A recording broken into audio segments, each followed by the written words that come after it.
Shalom, Église du Seigneur. Shalom, frères et sœurs. C'est avec peine que je viens devant vous encore aujourd'hui pour nous encourager, pour nous montrer aussi les choses qui se passent dans le monde et surtout nous demander qu'on prie pour l'Église. Mes frères, les temps sont graves. Les temps sont vraiment graves. C'est vrai que ce que nous voyons dans le monde ne sont que des prophéties, ne sont que l'accomplissement des choses que le Seigneur nous a dit, les avertissements que le Seigneur nous a donnés, les signes précurseurs de la venue de notre Seigneur, car je crois que le salut est plus proche de nous aujourd'hui que lorsque nous avons cru. Mais je pense aussi qu'en tant que croyants, en tant que disciples, nous devons prier les uns pour les autres et prier pour l'Église. L'heure est vraiment grave, frères et sœurs. Ce n'est plus le moment de penser à soi-même, de penser à son business, de penser à son bien-être personnel, mais c'est le moment de se soutenir les uns les autres dans la foi. J'aimerais partager ces quelques mots avec vous et que le Seigneur conduise chacun d'entre nous. Dans Genèse chapitre 6, le verset 5,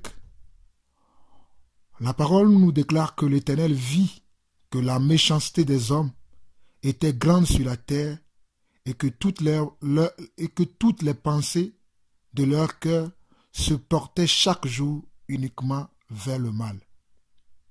L'Éternel vit que la méchanceté des hommes était grande sur la terre et que toutes les pensées de leur cœur se portaient chaque jour uniquement vers le mal. Et nous vivons cela aujourd'hui. Les faits que nous voyons dans le monde, les choses que nous voyons autour de nous, les choses que nous attendons, prouvent réellement que nous vivons ces choses déjà. Et dans 2 Timothée chapitre 3, dans 2 Timothée chapitre 3, la même chose que nous venons de voir dans Genèse, l'apôtre Paul nous en parle aussi dans le livre de Timothée, et c'est dans 2 Timothée chapitre 3 que l'apôtre Paul nous a avertis de ces choses. Et c'est grave mes frères. Je vous assure que c'est avec les larmes aux yeux, le cœur dans la tristesse que je vous parle encore aujourd'hui. Et sachez que c'est grave et que nous devons soutenir l'Église, nous devons soutenir nos frères. Peut-être nous, dans les pays où nous sommes, les endroits où nous sommes, nous ne vivons pas ces choses. Mais croyez-moi, il y a des personnes qui vivent ces choses, qui ont besoin de notre soutien spirituel, afin que quand ces choses vont leur arriver, qu'ils soient dans la joie, qu'ils ne soient pas dans la tristesse, mais plutôt dans la joie, parce que leur délivrance est proche. C'est ce que disent l'Écriture. Donc dans 2 Timothée chapitre 3, le verset 13, 2 Timothée chapitre 3, le verset 13 nous dit « Mais les hommes méchants et imposteurs avanceront toujours plus dans le mal, égarant les autres et égarés eux-mêmes.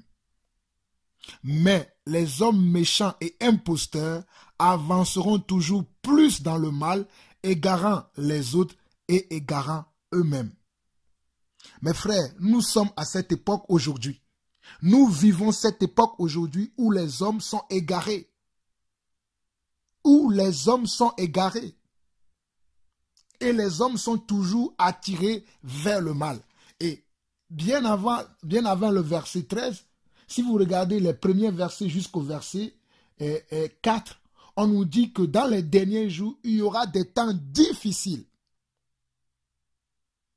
Car les hommes seront égoïstes, amis de l'argent, fanfarons, hautains, blasphémateurs, rebelles à leurs parents, ingrats, irréligieux. Les gens sont rebelles à leurs parents aujourd'hui. Ils sont ingrats, ils sont irréligieux. Et tout ce que les gens font, c'est toujours le mal. Tout ce que les gens font aujourd'hui, c'est toujours le mal. C'est toujours le mal. Ils se lèvent tous les jours pour faire le mal. Ils sont insensibles. Parce que regardez le verset 3. Le verset 3 nous dit que insensibles, déloyaux, calomniateurs, intempérants, cruels, ennemis des gens de bien. Insensibles, déloyaux, calomniateurs, intempérants, cruels, ennemis des gens de bien. Mes frères, tel est le cœur de certains hommes d'aujourd'hui. Le cœur de certains hommes aujourd'hui sont insensibles. Le cœur de certains hommes aujourd'hui sont cruels. Le cœur de certains hommes aujourd'hui est rempli de l'animosité vers les gens qui veulent du bien. Et c'est ce que nous voyons aujourd'hui dans le monde.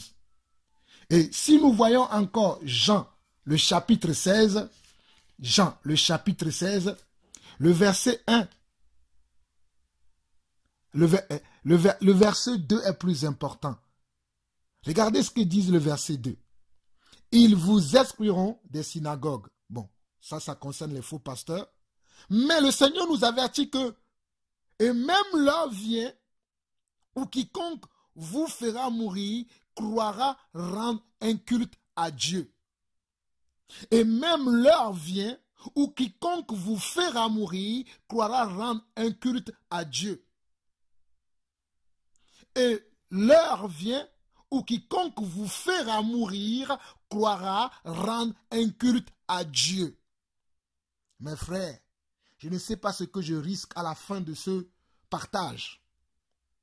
Mais j'ai senti cela dans mon cœur que je dois parler à l'Église, que je dois avertir l'Église, que nous sommes à la fin des temps, que je dois encourager aussi mes frères et sœurs et que je dois vous exhorter, nous exhorter mutuellement afin que nous nous levons et que nous prions pour l'Église, que nos cœurs ne soient pas attirés vers le mal, mais plutôt vers le bien, que nous soyons le contraire de ce que nous voyons dans le monde. C'est le but de ce partage que je fais avec vous. J'espère que vous aussi, vous serez dans la même pensée que moi, car l'apôtre Paul dira que, au point où nous sommes parvenus, ayons les mêmes pensées. J'espère que vous aurez la même pensée avec moi. Mais regardez ce que Jésus nous dit. Ils vous excluront des synagogues. Ça, c'est les faux prophètes. Mais on dit que l'heure vient où quiconque, c'est-à-dire l'heure là va venir où quiconque vous fera mourir, croira rendre un culte à Dieu. Et quand vous voyez ces gens qui sont attirés par le mal aujourd'hui, qui font ce genre de choses, ils pensent réellement qu'ils rendent un culte à Dieu.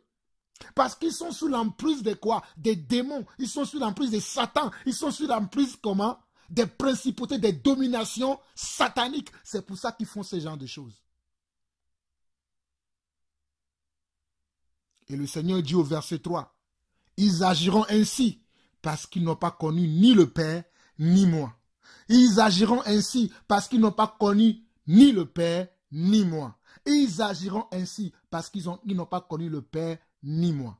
Mais mon frère, je t'encourage aujourd'hui que peu importe ce que tu subis, peu importe la haine, la colère, l'animosité que tu subis tous les jours, aie confiance en ton Seigneur parce qu'il nous a prévenus de ces choses. Mais je prie pour toi, mon frère, ma soeur, que tu te relèves, que même si tu dois mourir, meurs en étant dans la foi. Parce que c'est telle est la volonté de Dieu pour toi. Mais mes frères, prions, levons-nous et prions pour l'Église. Regardez le psaume 34, verset 19. C'est pour nous encourager. Le psaume 34, verset 19. Oh Seigneur mon Dieu, délivre ton Église. Mon roi, mon Seigneur. Oh Seigneur, délivre ton Église. Le psaume 34, le verset 19 dit ceci. L'Éternel est près de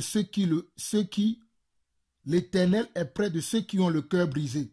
Et il sauve ceux qui ont l'esprit dans l'abattement. Le verset 20, il va dire, regardez bien le verset 20, il va dire, le malheur atteint souvent le juste, mais l'Éternel l'en délivre toujours. Le malheur atteint souvent le juste, mais l'Éternel l'en délivre toujours. Mes frères, beaucoup d'entre nous, nous croyons que dans tous les malheurs, que le Seigneur nous délivrera. C'est une vérité.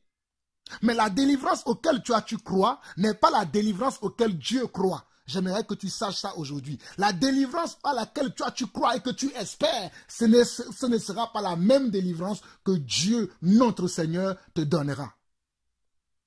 C'est ce que j'aimerais vous faire comprendre aujourd'hui. Ne vous faites pas de fausses illusions. N'ayez pas de faux raisonnements en vous-même. Je crois que le Seigneur délivre, mais parfois le Seigneur ne délivre pas. Parce qu'il a prévu autre chose. Et c'est là où je vous amène pour finir cette petite exhortation en Hébreux chapitre 11. Hébreux chapitre 11.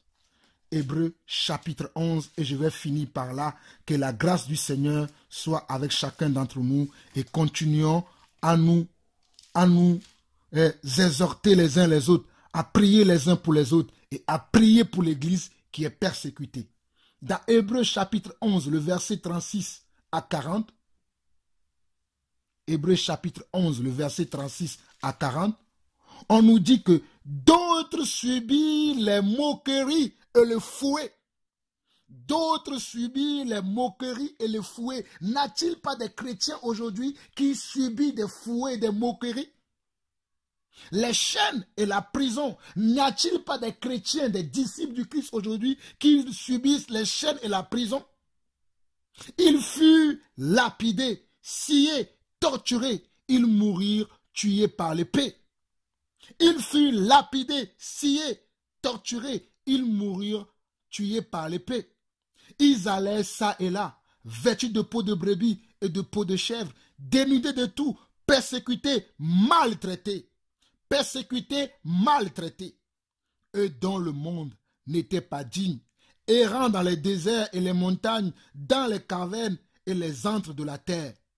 Tout cela, à la foi desquels il a été rendu témoignage, n'ont pas obtenu ce qui leur était promis. Regardez bien le verset 39. Tout cela, à la foi desquels il a été rendu témoignage, n'ont pas obtenu ce qui leur était promis. Dieu, ayant en vue quelque chose de meilleur pour nous, afin qu'il ne parvienne pas sans nous à la perfection. Dieu a quelque chose de meilleur pour vous, qui souffrez maintenant la persécution, qui souffrez maintenant les maltraitances, qui souffrez maintenant les tortures, la lapidation, l'épée.